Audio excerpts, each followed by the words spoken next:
Muito bom, é uma alegria muito grande participar deste quadro, porque nós fizemos e fazemos parte da história dessa instituição, do NASP Campus Engenheiro Coelho.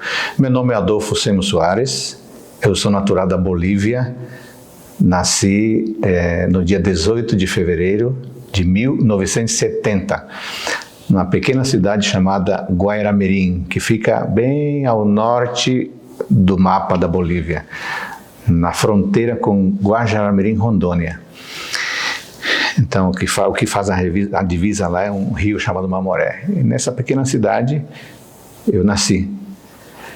Eu venho de uma família de cinco irmãos, somos 5, sendo 3 rapazes e 2 moças. A minha mãe chama-se Maria, o meu pai chamava-se Joaquim. Chamava-se porque ele faleceu quando nós éramos crianças ainda. Eu tinha 7 anos de idade e todos nós éramos pequenos. A irmã mais velha tinha 13 anos e a minha mãe ficou viúva com 34 anos de idade.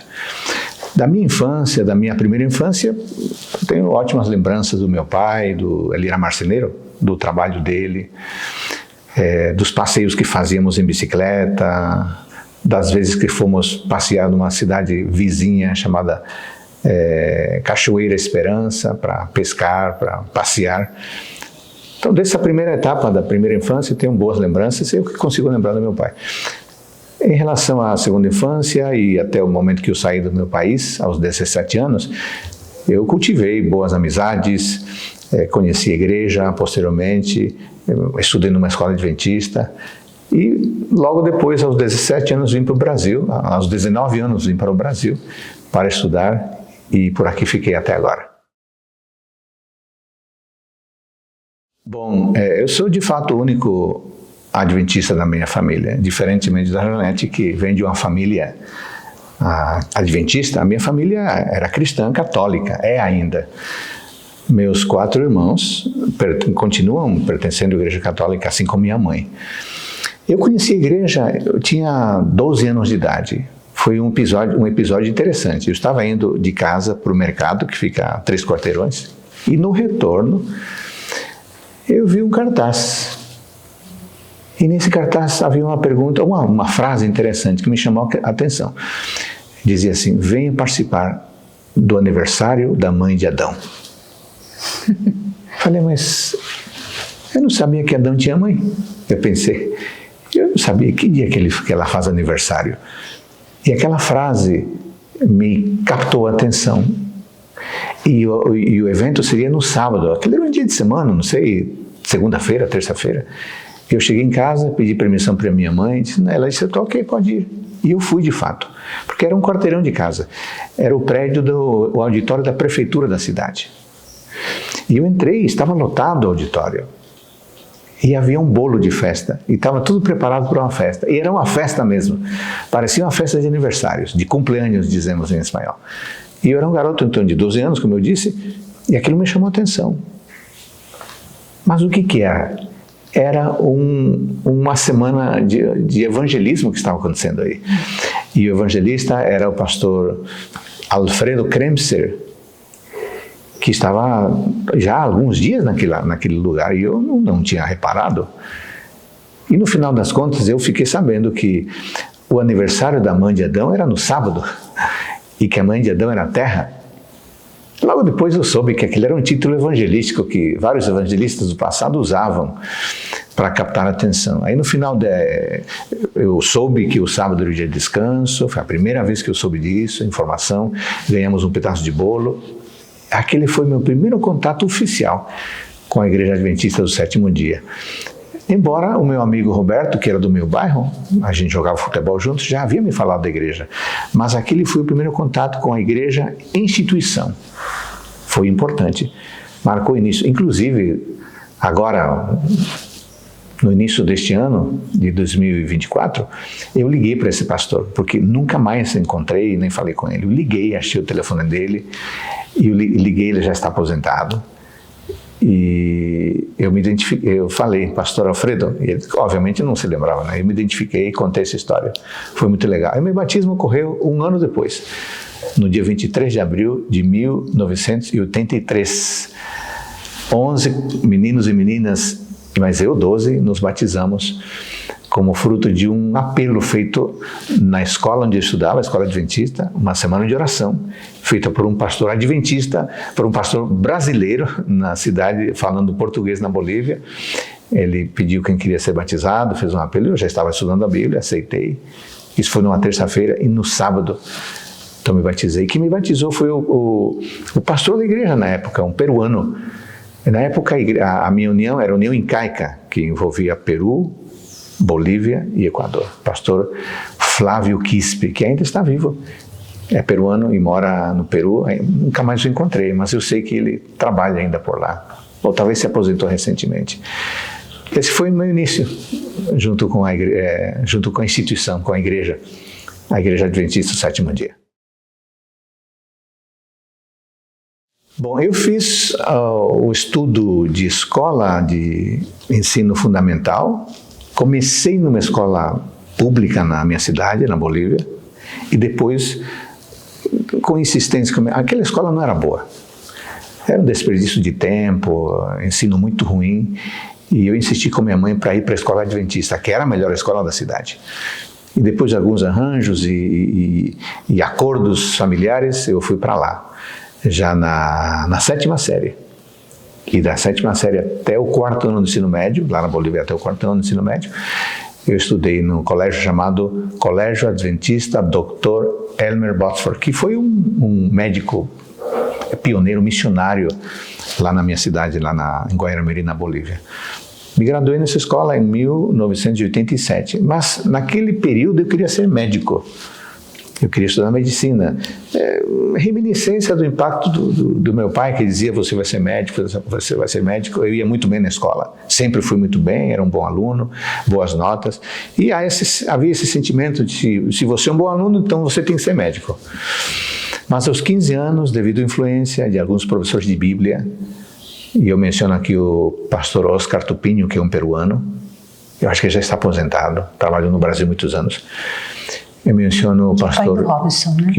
O pai do Robson Tupinho, né? Uhum. Menciono o pastor Efraim Choque, que infelizmente faleceu pouco tempo atrás devido à Covid, um boliviano. E eu menciono aqui Antônio Rojas, que era um irmão leigo, argentino, que também exerceu magistério lá na minha cidade. E eles foram muito influentes, eram pessoas sérias, levavam a turma a estudar mesmo a Bíblia. Quando eu vi esses 3 professores, 2 pastores e um irmão leigo ensinando Bíblia, eu pensei, eu acho que eu poderia ser professor de Bíblia. Eu acho que eu não quero ser médico, não. Eu quero ensinar a Bíblia como essas pessoas, esses homens estão fazendo. Aí, aos 15 anos, eu considerei essa ideia e, de fato, aos 15 anos, eu mudei na minha cabeça de vocação. Eu queria agora ensinar a Bíblia. E eu me informei, como é que eu posso ser professor de Bíblia no colégio adventista? Alguém me disse, você tem que estudar teologia. Então você se torna um pastor, professor de Bíblia. Eu pensei, então é isso que eu quero fazer. Eu vou estudar teologia. E aí com um amigo chamado Osvaldo Montenegro, um amigo boliviano, amigo de infância, de jogar futebol na rua, no bairro, no campo, ele me convenceu a virmos para o Brasil, porque na época a Bolívia não tinha universidade, não tinha um seminário na universidade. Havia universidade, mas não havia a faculdade de teologia. Então os bolivianos tinham que ir ou para a Argentina, para o Puigari, na época chamado mais de Puigari, ou para Lima, para o UPU. Os mais corajosos iam para Monte Morelos, no México, mas aí era muito longe. E eu pensei, meu amigo disse, Adolfo, eu conheço Puigari, eu conheço o Brasil, vamos para o Brasil e a gente aprende uma outra língua, outra cultura. E ele me convenceu. E no ano de 1990, janeiro, pegamos a balsa que atravessa o rio Mamoré e viemos, lá na última semana de janeiro, viemos cheios de sonhos para uma jornada de 72 horas de viagem, a aviação Andorinha, que até hoje faz esse trecho, Guajará-Mirim, Porto Velho, depois vai para Cuiabá e enfim. Hoje a viagem é mais curta, porque as estradas melhoraram muito, mas naquela época demorou 72 horas até eu chegar até a rodoviária do Tietê, onde amigos, parentes desse meu amigo Osvaldo, nos esperavam. Assim inicia-se então a jornada, vindo ao Brasil para tentar estudar teologia. Bom, meu nome é Janete Tonete Soares. Eu acho que meu nome, acho que é importante já destacar desde o meu nome. Um senhor lá no interior do Paraná, próximo a Guarapuava, no vilarejo chamado São Manuel e também Chapéu do Sol. Eu nasci ali como fruto da relação do meu pai, chamado Alceu Tonete, e a minha mãe, Judite Moreira Tonete, né? Quem fez o parto da minha mãe foi a minha bisavó. E um senhor, o senhor Norberto, que era adventista e que falou da Bíblia para o meu pai, juntamente com a minha avó, e ele deu o meu nome. Então ele pegou o J de Judite, que é a minha mãe, A de Alceu, e pegou o restante do meu sobrenome, que é Tonete. Aí ficou Janete e Tonete. Então meu nome é bastante rimado para eles.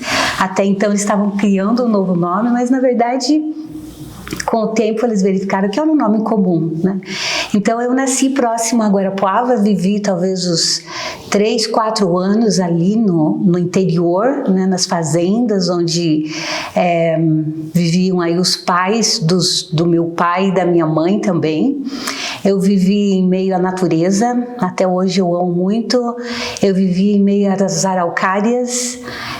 Eu sou apaixonada por árvores, por araucária, tudo que tem a ver com natureza, e eu creio que está muito ligado a essa minha infância, essa minha primeira infância, que todas as férias depois que fomos para a cidade de Guarapuava, uma cidade maior, todas as nossas férias nós retornávamos para a casa dos meus avós na fazenda, e aquilo era inesquecível.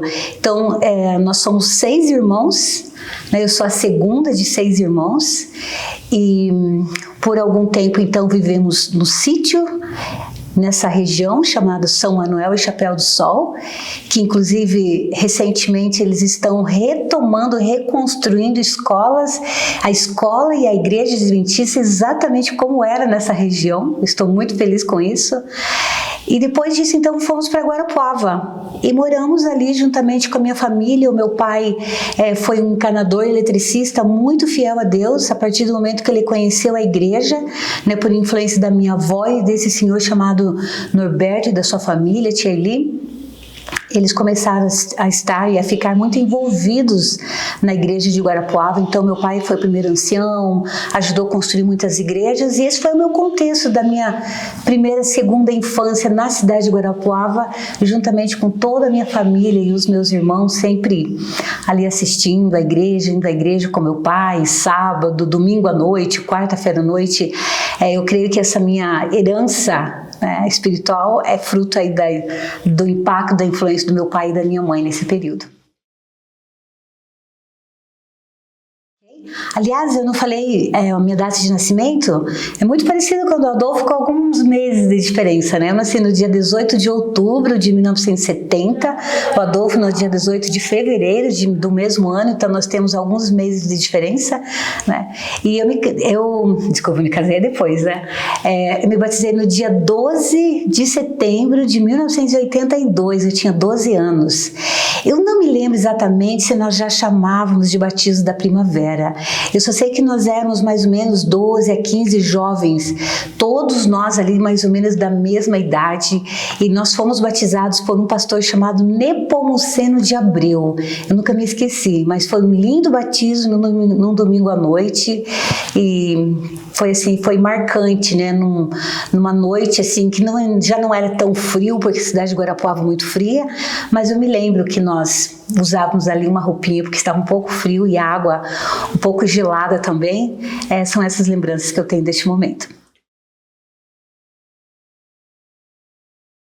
Eu estudei na Escola Adventista de Guarapuava, como eu falei.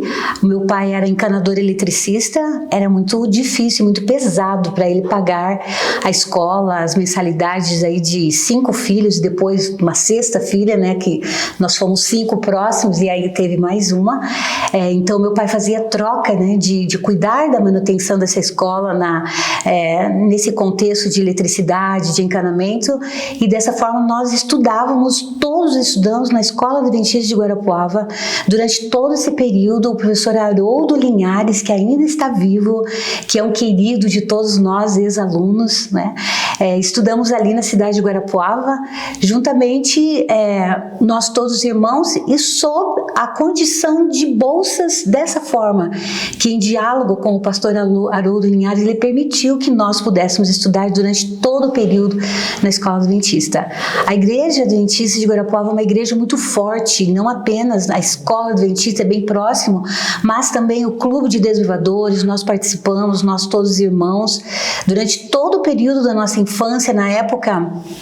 Eu não me lembro, por exemplo, de nós participarmos de aventureiros, provavelmente ainda não tinha, não sei exatamente que ano surgiu, mas eu me lembro perfeitamente de nós participarmos juntamente com a Igreja de Guarapuava de acampamentos, com desbravadores, mas também todos os acampamentos do período de carnaval. Apesar das dificuldades que a minha família tinha, o meu pai fazia de tudo e a minha mãe também para que nós participássemos dessas programações. Não era fácil, mas foi uma infância muito envolvida com atividades da igreja. Eu não me lembro de outra atividade, por exemplo, da comunidade, do bairro, tudo envolvia a igreja. Então, essa foi a minha infância com os meus irmãos, e no período de férias, então, íamos para o sítio, onde a igreja também, íamos para a igreja de carroça, íamos para a igreja de caminhão, juntamente com os irmãos, primos. Essas são as lembranças que eu tenho da minha infância. Eu fiz o ensino médio, eu estudei até o 8º ano, na época era até o 8º ano, na cidade de Guarapuava, então, na escola onde o professor Haroldo era o diretor. E eu, então, tive a oportunidade de, aos 14, 15 anos, ir comportar na cidade de Cascavel. E ali em Cascavel eu conheci alguns amigos que estavam comportando e que eram do NASP São Paulo, antigo IAE, a gente chamava IAE São Paulo, né? E eu fui, então, para o IAE São Paulo com apenas 15 anos, 14 para 15 anos, para fazer o ensino médio. Então, eu fiz todo o ensino médio no NASP, que hoje nós chamamos de NASP, mas que é em São Paulo. Então, eu fiquei ali 87, 88, 89, eu fiz o ensino médio, eu me formei no curso de secretariado no período. E com relação à carreira, não havia muitas opções. Ou você fazia pedagogia, ou você fazia enfermagem, ou você fazia letras, né? Eu até tentei pedagogia, eu entrei, fiquei uma semana, 2, mas não estava muito ligado com os meus interesses. Eu gostava mais de línguas, eu gostava de inglês, como gosto até hoje. Então, eu sou formada em letras, primeiramente. Durante o período de faculdade, eu tive a oportunidade de ir como estudante missionária para a África do Sul. Talvez essa é uma pergunta que nós podemos ampliar daqui a pouco mais. E na África do Sul, então, eu pude aperfeiçoar o meu inglês. E desta forma, então, eu formei em letras e foi minha primeira formação. Então, nesse período de 90 a 95, eu levei 2 anos a mais, exatamente porque fiquei na África do Sul durante 2 anos, onde eu aperfeiçoei meu inglês. Mais tarde, já como professora aqui, engenheiro, no NASP Engenheiro Coelho, estando aí talvez trabalhando 5 anos depois de dar aulas de inglês e de redação e de português, eu tive a oportunidade de fazer uma pós-graduação em psicopedagogia.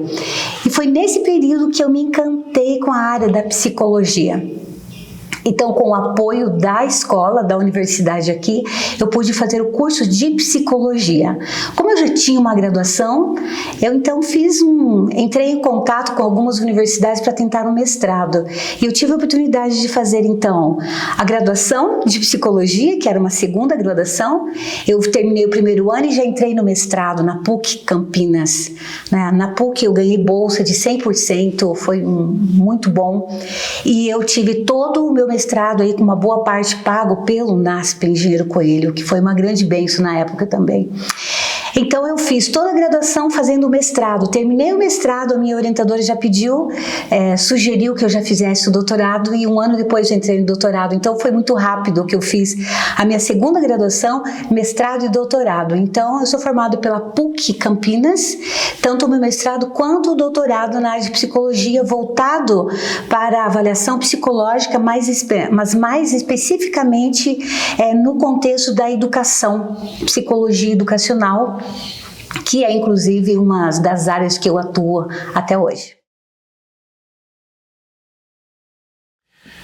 Então era o ano de 1990, nós fomos com meu amigo Oswaldo, fomos para o IAE, Instituto Adventista de Ensino, esse era o nome. Não havia um outro, novo IAE. Então, com o tempo ficou conhecido como Velho IAE lá, e aqui Novo IAE. Mas para mim, naquela época, era o IAE, porque eu não conhecia essa instituição que de fato já havia começado, me parece que em 1984. Chegamos, eu me inscrevi para o vestibular, eu tinha que fazer 2 escolhas, a primeira escolha era teologia e a segunda, se não me engano, foi letras. E eu fui aprovado e acabei depois me matriculando, superei desafios financeiros, não tinha dinheiro, Deus aí me fez uma grande bênção. Na época o diretor do IAE era o pastor Roberto Azevedo, e um dia eu liguei para ele, e ele, uma sensibilidade humana que muitos líderes têm, ele me concedeu a oportunidade de uma bolsa de estudos, e assim começou a minha história com o IAE. Em 1990, comecei o primeiro ano. E aí esse foi o ano da transição, 91, na época do pastor Walter Boger. Durante todo o ano ele fez a propaganda, então no fim do ano viemos para cá. A minha turma que havia começado lá, foi transferida para cá. Eram 2 turmas de segundo ano. Então, aqui em 91, começou o segundo ano de teologia e o primeiro ano de teologia também. Daí que a minha turma, de 93, foi a primeira turma a se graduar aqui na instituição. Os desafios da mudança são muito grandes em todo lugar. Sempre há uma sensação de pioneirismo. A instituição estava se preparando cada vez mais para receber os estudantes. Havia certas limitações de transporte, de estrada, mas em compensação havia muita proximidade dos alunos, porque era um grupo menor, imagina, era um grupo pequeno ainda. 3 turmas basicamente começando, e alguns alunos do ensino médio, que muitos alunos que estudavam na escola eram do externato. Assim, o internato não era grande. Você pode imaginar o convívio próximo. Neste prédio chamado Centro de Comunicação, a gente fazia o culto, ali em cima não tinha nada, quase estava em construção tudo. Então era muito fácil reunir todo mundo. Eu tocava violão, toco ainda um pouco. A gente reunia o grupo, descia para a lagoa para fazer o pôr do sol, voltava.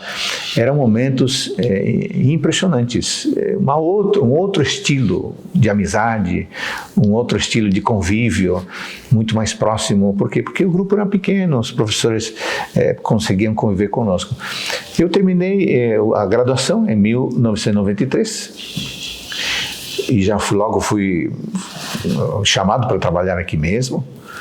E você me pergunta em relação aos estudos, isso foi em 93. Em 96 eu comecei a segunda graduação em educação, porque como eu disse anteriormente, eu queria ser professor de Bíblia. E de fato, em 94 eu trabalhei aqui nesse prédio que estamos fazendo gravação, Centro de Comunicação, ajudando com tecnologias, mas em 95 comecei a minha carreira como professor de ensino religioso, que era o que eu queria de fato. Eu tive a chance de ir para um distrito, porque todos os colegas foram chamados, era uma época em que todo mundo recebia 2, 3, 4 chamados, mas eu disse, não, eu quero ser professor, e a chance de ser professor seria ficando aqui. Em 95, comecei meu trabalho como capelão, como professor de Bíblia, e foi um período extraordinário. Eu fiz isso até 2002, 2003. Então, foi um período longo de capelão, de professor de Bíblia, e comecei também minha aventura de ser um escritor de livros de ensino religioso. Aí, em 96, pensei, eu vou ser professor, quero ser um bom professor. Fiz pedagogia, a licenciatura. Me formei em 2000. Trabalhava durante o dia, não era fácil o trabalho, muitas aulas e muitas visitas. A escola tinha muitos alunos na época. Eu era professor de Bíblia, capelão, e à noite estudava. Fiz todas as disciplinas, os estágios, foi um crescimento muito grande. E nesse período, em 96, eu comecei o mestrado em teologia. E me formei também em 2000, junto com a graduação. E logo depois eu comecei o programa de doutorado em teologia. Mas aí a instituição pediu para eu fazer um programa reconhecido, oficial. Em 2013 eu fui para a Universidade Metodista em São Bernardo do Campo fiz o mestrado em Ciências da Religião e fiz o doutorado em Ciências da Religião e culminei os 2 programas em 2010. A tese terminei em 2009, mas defendi em 2010.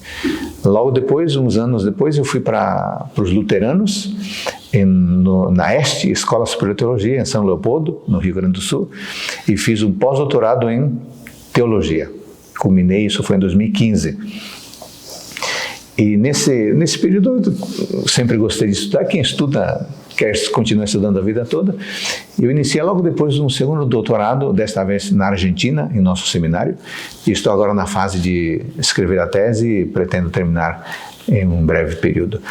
Resumidamente, esse foi meu percurso acadêmico, desde a graduação até o pós-doutorado, e com o apoio dessa instituição, com bolsas que também a gente ganha por aqui e acolá, uma grande bênção. E tudo isso com o objetivo de ser um melhor docente, um melhor obreiro, para melhor atender as expectativas das cobranças que a pessoa mesma se faz e as expectativas que a instituição tem quando você se torna um docente, primeiro numa escola, depois na universidade. Eu conheci a Janete já no internato, logo após a minha chegada, 1990. Especificamente no dia do meu aniversário mesmo, 18 de fevereiro. Lá no NASP, hoje o NASP, né?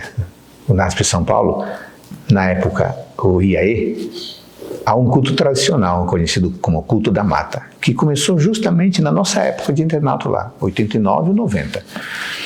O pastor Humberto Moura, creio que foi o idealizador desse culto. É muito tradicional, hoje reúne às vezes centenas de pessoas aos domingos, às 5 da manhã. E nesse culto nós íamos, e eu, como tocava violão, eu era uma das pessoas que participava do louvor e cantava, tocava, enfim. Num desses domingos do meu aniversário, eu encontrei com a Janete no corredor. Nas alamedas da instituição. Próximo ao bebedouro. Exatamente. Então, aí nos conhecemos, mas o namoro veio só meses depois, no dia 11 de julho do mesmo ano, de 90.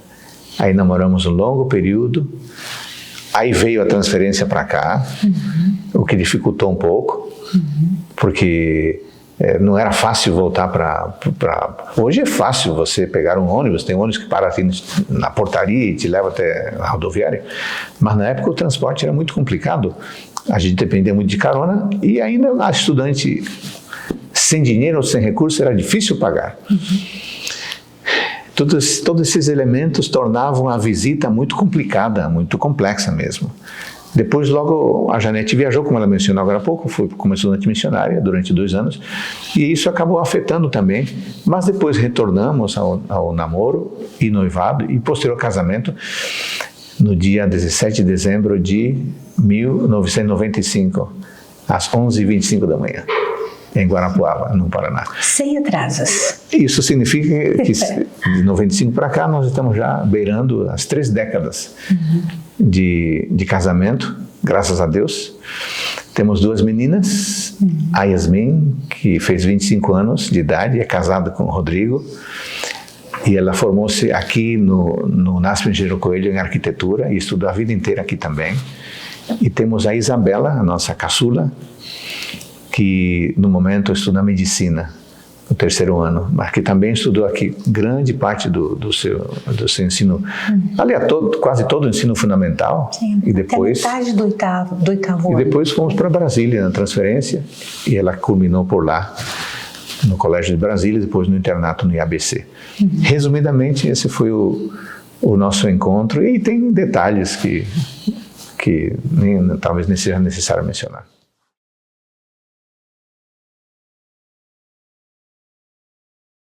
Bom, eu creio que sobre o ministério é importante que você fale, mas nós nos casamos então no dia 17 de dezembro de 1995, né? Eu me formei uma semana antes no NASP São Paulo e logo viemos para cá.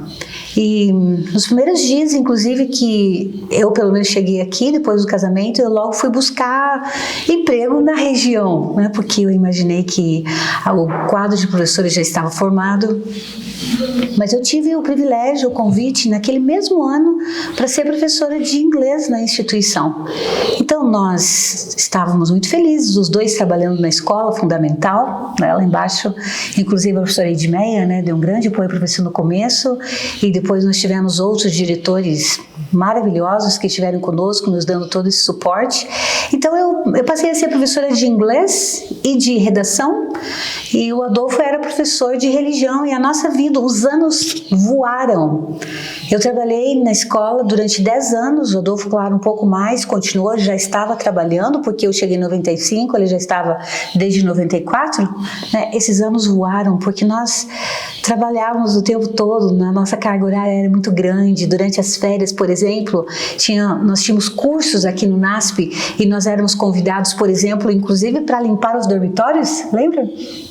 Nós ajudávamos na limpeza do dormitório, para deixar tudo pronto, banheiros, fazíamos a faxina de tudo, guarda-roupas. Então os alunos saíam e nós, professores, fazíamos esse trabalho. E para nós fazia parte do nosso trabalho, não era pesado, né? Era uma rotina ali. Bom, depois nós decidimos ter filhos. Alguns anos depois de 4, 5 anos de casado, nós decidimos ter a nossa primeira filha. Eu continuei trabalhando, mas quando eu engravidei da segunda filha, então, em acordo mútuo, eu amava dar aulas muito, mas o Adolfo já estava fazendo mestrado, e nós decidimos então que era hora de eu parar para eu fazer companhia para as meninas. E inicialmente foi muito difícil deixar a sala de aulas, mas logo em seguida eu entendi que aquela era uma missão. Então eu parei de trabalhar a partir de então, e foi quando o Adolfo, então, se agora você quiser dar continuidade, Gatinho, foi quando ele continuou os estudos e eu parei. Eu só retornei para fazer uma segunda graduação há alguns anos depois, e nesse período eu acompanhei a educação das crianças, onde tivemos a oportunidade de colocá-las na escola de música. Desde os 6 meses, essas meninas estudaram música aqui na escola de música, com professores especialistas.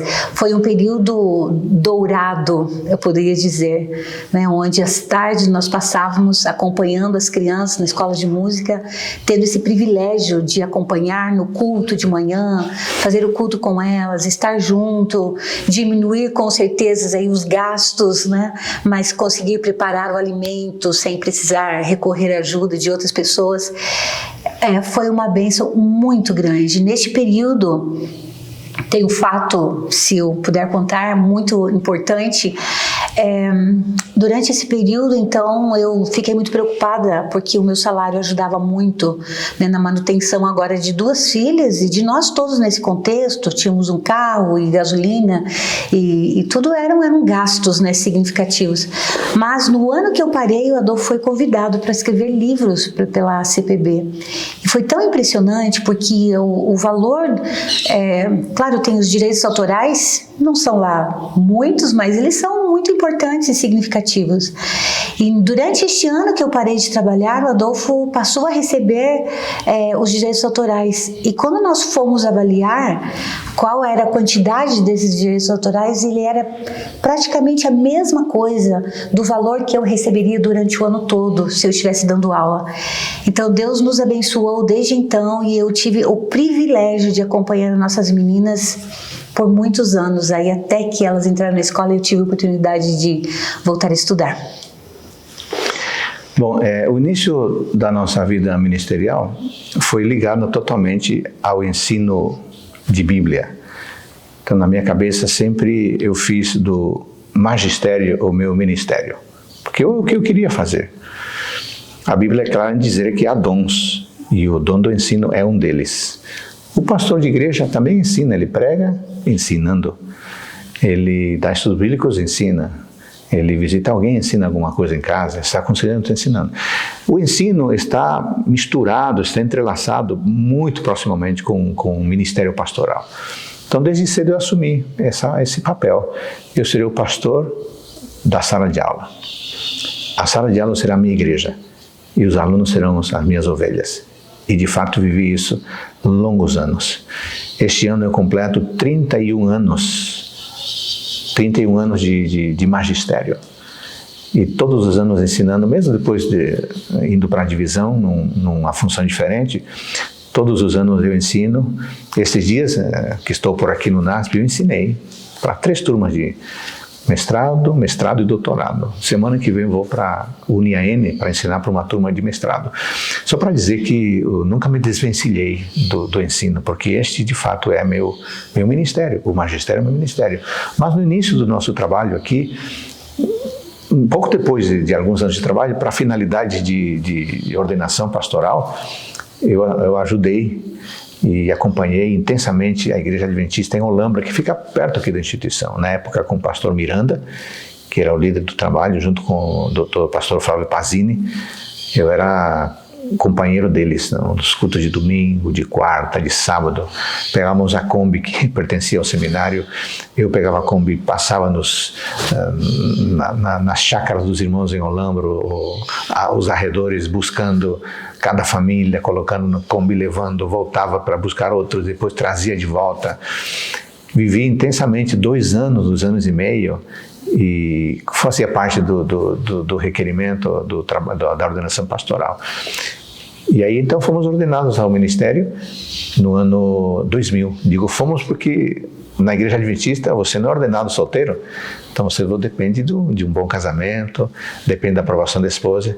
A ordenação ocorreu de maneira muito bonita no ano 2000, portanto 6 anos depois de iniciado o nosso trabalho na sala de aula. Esse início, como em toda vocação, o início é um pouco difícil, desafiador, porque eu tinha no coração o desejo de ser professor, mas eu não tinha um preparo para ser professor, porque eu estudei teologia. E quem estuda teologia é preparado para ser pastor, para assumir o distrito. E eu não fui para o distrito, eu fui para a escola, por escolha própria. Então eu sofri um pouquinho, mas eu tive a ajuda de alguns professores. Me lembro da professora Eliana Gava, que era professora de biologia, ela que me ajudou a fazer me ensinou a fazer plano de aulas. A professora Edmé, que a Janete mencionou, foi uma pessoa muito querida. No meu início sempre me acompanhou, me cobrou, me exigia. E aí a gente vai crescendo, se desenvolvendo. Logo depois eu comecei pedagogia, aí de fato aprendi o que era ser professor. Eu sempre valorizei o seguinte: o aprendizado do aluno é minha responsabilidade. Se ele aprende, é porque eu ensinei. Se ele não aprendeu, é porque eu ensinei mal. Eu sei que o aluno tem responsabilidade, mas eu sempre entendi que como professor, e esse era meu ministério, e você não pode negligenciar seu ministério e dizer, eu vou ensinar, ou eu vou pregar, e os irmãos que quiserem aprender, não, senhor. Se você vai pregar, você tem que se esforçar para que as pessoas entendam o seu sermão. Então, a sala de aula é a mesma coisa. Se você vai ensinar, você tem que fazer de tudo para que o aluno se conecte com você. E eu sempre entendi, o tema está comigo, o tempo está comigo e o método está comigo. Então eu tenho que ensinar com eficácia. Isso toma tempo. Um magistério ou um pastorado relapso é muito fácil, né? Um magistério, um pastorado de responsável é muito fácil. Mas você se engajar com carinho, com compromisso, eu sempre valorizei isso. E o estudo que nós dois fizemos, indo até o doutorado, é uma prova de que, na verdade, a gente nem precisava estudar. Bastava a graduação, a especialização e pronto. Mas a busca de conhecimento é para ser o melhor docente. Porque para nós dois, o magistério sempre foi o nosso ministério.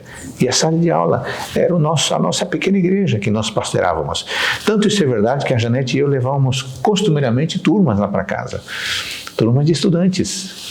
Uma vez nós, na época que os meninos se inscreviam para ir para a casa dos professores, se inscreveram 33, apareceram mais de 50. Que um foi levando o colega, o amigo e apareceram lá. Agora, tudo isso era para dizer, estes meninos são as nossas ovelhas. E o tempo foi burilando a gente, foi nos dando experiência. Os primeiros anos sempre são desafiadores. Daqui a pouco a gente foi aprendendo a ser professor, aprendendo a lidar com os desafios, aprendendo a como ensinar quem não quer aprender, aprendendo a como lidar com situações situações problema, como resolver, como se aproximar, como resolver conflitos com os alunos, com os pais dos alunos, como lidar com aquele que quer aprender, mas não tem facilidade para aprender. Tudo isso fomos acumulando ao longo da experiência. E como o nosso desejo era ser professor, e eu insisto em dizer isso, porque uma vez um colega me disse assim, em tom de zombaria, me encontrou em alguma reunião e disse: Adolfo, como estão as suas aulinhas? E essa aulinha foi em tom bem jocoso, diminutivo. A essa altura do campeonato, eu já era um professor bem consolidado. E eu disse assim, só para ele também sentir, eu disse assim: fulano, e como vão os seus sermãozinhos? Eu disse isso num tom bem jocoso. E ele disse: como assim sermãozinho? Você acabou de dizer aulinhas. O que você quer dizer com aulinhas? Porque eu não admitia que alguém se reportasse ao magistério dessa forma. Por quê? Porque o magistério sempre foi o meu ministério. Então não eram aulinhas, eram aulas. Assim como não tem sermãozinho e tem sermão, não tem aulinha, tem aulas. E depois eu aprendi a estudar pedagogia, a estudar os seus livros e outros materiais. Eu aprendi que ser professor é muito mais do que dar aulas. Ser professor é ter a capacidade de gerenciar, provocar, criar ambientes de aprendizado. Isso é altamente complexo. Razão pela qual um bom professor gasta uma parte da sua vida com o conhecimento do conteúdo que vai ensinar. E outra parte da sua vida ele gasta aprendendo como vai fazer tudo isso. Mas eu repito, tudo isso porque lá no passado, aos 15 anos, eu resolvi que não seria médico, eu queria ser professor. E queria ser o melhor professor que eu pudesse. Esse sempre foi o nosso sentimento. Eu acho que Deus nos deu a alegria de termos bons resultados e nós dedicamos aqui a Janete menos, como ela já mencionou, ela parou para cuidar das meninas, mas eu fui professor nessa instituição por 22 anos. Sabe o que é isso? Na verdade, né? Isso é muito tempo, ininterruptos. E hoje continuo dando aulas agora desde uma outra perspectiva. Então, quem é professor vem 2 décadas, mais de 2 décadas, tem que levar a sério. E eu repito, o magistério sempre foi o nosso ministério pastoral. Bom, eu creio que durante todo este período, como eu já falei, eu tive uma oportunidade de poder ser estudante missionária. Inclusive, eu gostaria de citar que quem contribuiu muito para isso foi o pastor Neville Gorski, que ele era diretor na instituição até então, e eu falei para ele que era um dos meus sonhos ser estudante missionária.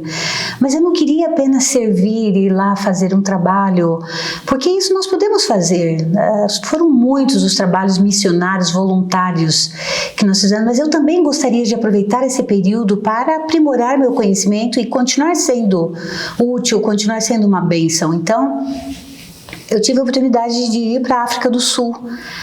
Na África do Sul, na verdade, quando eu fui, na minha mente se passavam imagens como, bom, eu vou ajudar pessoas muito pobres, eu vou andar pela África, mas não, isso não ocorreu porque eu passei a fazer parte de uma instituição, fiquei dentro de uma instituição, um colégio, na verdade, de um nível muito bom, um nível alto, chamado Heidelberg College, né? E ali eu tive a oportunidade de ter muitos amigos e eu, sinceramente, não posso te dizer houve um milagre que ocorreu ali ou um fato específico, mas eu tomo todos os meus dias que eu estive naquela instituição, longe da minha família, longe de todo mundo, como a continuidade de uma fidelidade, de sonhos, de propósitos que eu tinha colocado na minha vida, de influência, de amigos que eu escolhia. Eu tive a oportunidade, por exemplo, de chegar lá e me envolver com todo tipo de amigo que não tinha interesse, por exemplo, em continuar servindo a Deus da forma que eu servia, porque eu estava longe, ninguém estava observando nada. Mas eu tive a oportunidade de conhecer pessoas muito dedicadas e com toda a minha imperfeição, mas com o meu desejo de continuar fazendo a vontade de Deus, eu mantive essas amizades. Então foram momentos muito significativos, os cultos, a semana de oração, que eu fiz parte não apenas lá, mas também das universidades onde eu passei, no NASP, sempre transformaram a minha vida. Eu me lembro de assistir semana de oração do pastor Antônio Nogueira, e aquilo ali mudou a minha mente em relação do que era missão. Então, eu não fui para o Rio Amazonas, eu não fui para regiões de grande carência, como a África, por exemplo, né? Como eu imaginava, que eu ouvia aquelas histórias. Mas, na medida do possível, eu procurei colocar em prática aquilo que eu aprendi, que ficou gravado no meu coração, que era que onde eu fosse, Deus estaria comigo, poderia me usar para, às vezes, preparar uma sopa, para aprender um idioma, para ensinar alguma coisa para uma criança. E eu, na verdade, coloco isso até hoje, né? Eu fiz um curso aqui no NASP, Psicopedagogia, onde você trabalha com crianças com neurodivergentes, depois fui para a área da psicologia. Então, eu trabalho hoje com muitas crianças com neurodivergentes e eu coloco isso. Nesse processo, eu descobri, por exemplo, que eu tenho descalculia. E eu passei a entender pessoas, por exemplo, alunos que têm dificuldade de aprendizagem nas mais diversas áreas. E eu me curei desse período, por exemplo, que eu estudava, e hoje eu tomo como missão.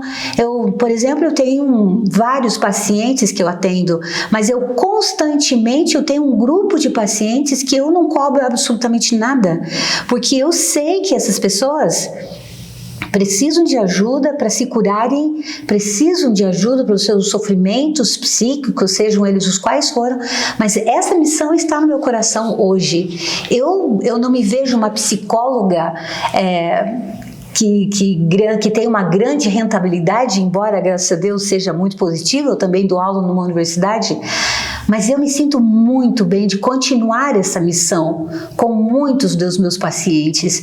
Muitos pacientes, por exemplo, que eu poderia estar atendendo 40, 50 minutos, se por alguma razão eu vejo que o próximo paciente não veio, tem alguma questão, eu estendo, às vezes 1h30, por vezes eu fico até 2 horas, porque eu tenho no meu coração trabalhar com essa pessoa. Há algo mais que eu poderia fazer por ela. Então, sinceramente, há muitos detalhes, há muitas bênçãos, há muitas histórias nesse período. Mas eu vejo isso, esse propósito de missão que eu adquiri lá no internato, sabe, nos sermões que eu ouvi, que moldaram meu coração até hoje, no meu dia a dia. E quando eu não me vejo, por exemplo, quando eu vejo que eu não tenho possibilidade de ajudar, isso me faz falta. Então, muitas vezes, hoje, eu passo o sábado o dia todo, o final de semana todo, ajudando em alguma igreja, dando palestras, fazendo escola de pais, fazendo encontro de casais, fazendo os mais diversos tipos de atendimento totalmente voltadas para a missão, né? Eu não trabalho hoje na obra, mas eu sei que eu posso ajudar de uma forma bastante significativa. Eu acho que seria isso. Enquanto professor aqui na instituição, até 2002, como professor também da escola, mas já ao mesmo tempo professor universitário, nós fazíamos algo que me traz muitas boas memórias. Naquela época, havia o programa de recolta em favor da ADRA. Hoje, infelizmente, esses programas não são muito fortes nas escolas, não são mais fortes nas escolas. Mas naquela época, junto com a Janete e os demais professores, eu como capelão do colégio, organizávamos recoltas todos os anos. Ônibus cheios de meninos, meninas, íamos para cidades aqui na proximidade, às vezes Araras, às vezes Limeira, às vezes Mojimirim, Mogi Guaçu, e era uma trabalheira só. Mas a missão era ensinar esses meninos a que tivessem um coração solidário. Muitas vezes o gasto com a máquina para fazer isso era muito maior do que a arrecadação que a gente fazia. Mas isso não importava. O que importava era, um dos objetivos da educação cristã é formar meninos e meninas solidários. E quem faz isso? É o professor, é o capelão, é o pastor da escola. Além disso, um outro elemento de missão é que nós, juntamente com o pastor Renato, que éramos colegas na escola, pastor Jobert, que já está aposentado, o falecido pastor Walter, nós tínhamos classes bíblicas, várias classes bíblicas. Nós batizávamos igual um distrito. Tinha anos que batizávamos 40, 50, e fruto dessas intensas classes bíblicas, ou classes bíblicas batismais, com meninos, meninas, era uma coisa impressionante. E um terceiro elemento de missão, quando eu falei recota, falei classes bíblicas, e um terceiro elemento de missão é que naquela época era muito forte o que se chamava os distritos escolares. O que significa isso? Cada escola atendia a uma região, como se fosse um distrito pastoral, mas era um distrito escolar. E nós íamos para Araras, para Artur Nogueira, para Engenheiro Coelho, na época não havia escola adventista em Artur Nogueira. Íamos para Casa Branca, enfim, cidades na redondeza. Como? Eu organizava, cada professor ia para um lugar, levava uma dupla de alunos, passávamos o sábado naquela igreja, pregando de manhã, fazendo J à tarde, promocionando a escola, mostrando os benefícios da educação escolar adventista. E eu sei que, fruto dessas programações missionárias, muitos meninos e meninas vinham para o internato. Então, na instituição sempre houve chance de missão, de pregação, de batismo. E toda vez que chegava a época de batismo da primavera, nós tínhamos os candidatos. Muitos dos quais eu batizei, dezenas de meninos e meninas que eu estudei a Bíblia com eles, e de vez em quando até familiares desses meninos. Tudo isso para dizer que a missão faz parte do nosso coração, faz parte da instituição, e a Janete e eu temos a honra e a alegria, o privilégio de dizer que cumprimos a missão, fazendo do magistério o nosso ministério. Estamos cumprindo ainda. Bom, eu sei que esse verso é muito conhecido de muita gente, é um verso de comportor, mas ele marcou a minha vida desde que eu fui para o colégio, como comportora mesmo a primeira vez. Então é Josué 1:9. Não te mandei eu, não temas e nem te espantes, porque o Senhor teu Deus está contigo por onde quer que fores. Tudo que eu tentei, novinha, saindo de Guarapuava, sozinha, esse verso esteve comigo, me ajudando durante todo o percurso. E ele continua, provavelmente esse é um dos versos meus preferidos. Talvez uma mensagem que eu gostaria de deixar é de que, nesse percurso, eu pelo menos, eu creio que o Adolfo também, nós tivemos mentores. Eu gosto muito do conceito de mentores e eu não poderia deixar de citar que eu não trilhei sozinha esses caminhos, assim como vários de nossos amigos dessa época, meu esposo também. E eu tive a oportunidade de, no colégio, eu cheguei no primeiro ano, trabalhei no refeitório no primeiro ano com a tia Miriam, que era chefe de cozinha, mas a partir do segundo ano eu tive muitos outros mentores, como o pastor Xavier, que foi uma pessoa fenomenal, né? Tive pessoas como, por exemplo, a Nelma Marlene, Dagmar, os líderes, pastor Neville Gorski, Roberto Azevedo.